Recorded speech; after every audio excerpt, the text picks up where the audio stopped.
เปล่าเอาก้อนเอา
ดีใจสมซื่นปานได้เงินตัวล้านมาเข้าใส่กระเป๋า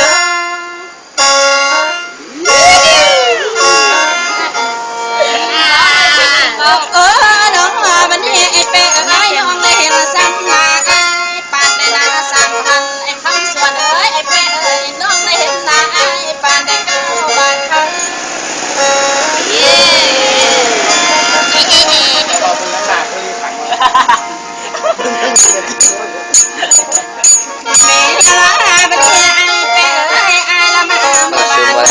ก็ได้มาสั่งกินข้าวสั่งอาชีพหลวงลูกน้องไอ้น้องไต่พยายาม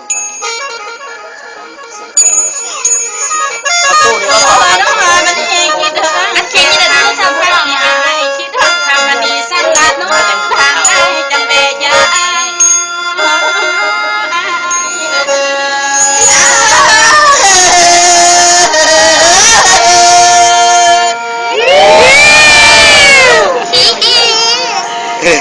เป็นเกล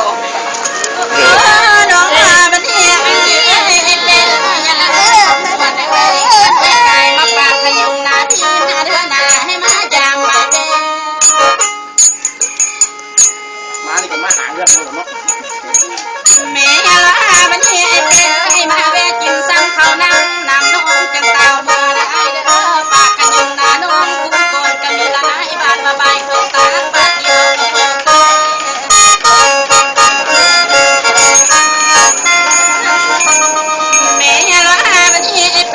ปากกันยุงเส้นนาน้องมีทั้งสาวสาวน้อยอ้อยใจอายุ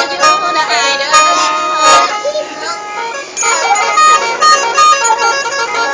น้องไอ้เป้อย่าไอ้คำสวดไอ้สาวไอ้ห้างแม่ใหม่ทำที่กะหักนี้เด้อ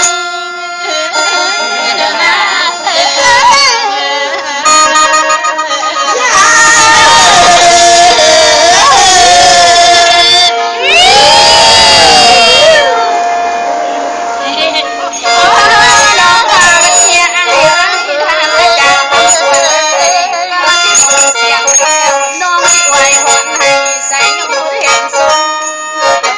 ยอมมือไหมยอมมือไหม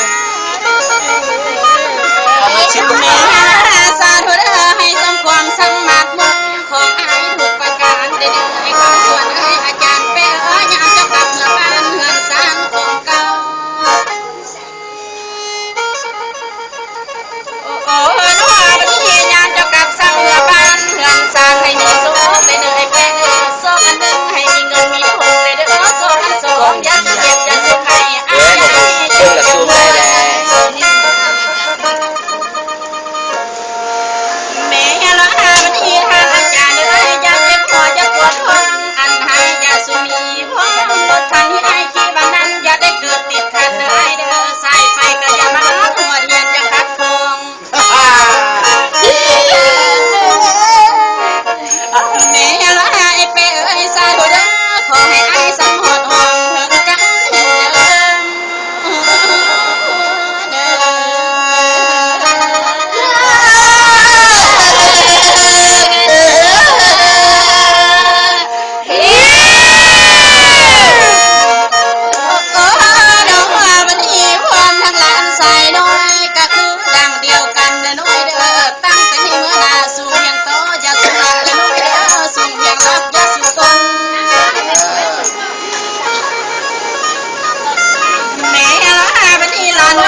ำนาเฮียนให้เก่งเด้อหน่อยเด้อเก็บให้ได้ให้ได้นา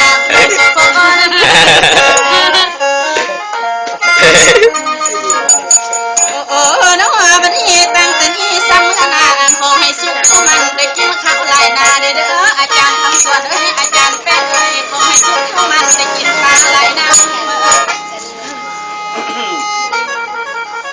แม่ยาสาธุเด้อขอให้อายซ้ำได้คำพระเจ้าให้หลายองค์เด้อให้คนสมบูรณ์เหลือจันเพียง15 วันเด้ออายเด้ออย่าลืมนะเฮ็ดบ่น้องมาบัดนี้ทานอาจารย์เด้อให้พรทางลูกศิษย์หลานน้อยก็แสดงกันมาบัดนี้ได้บ้างแต่อยู่นาคุณพระพุทธธรรมคุณพระธรรมจงทำสวยเนาะเจ้าเด้อแม่ละสาธุเด้อคุณพระสังฆข้าเจ้าให้นำเฝ้าอยู่สุญญา ป้าเอ้ย40,000 กิกะไบต์ละ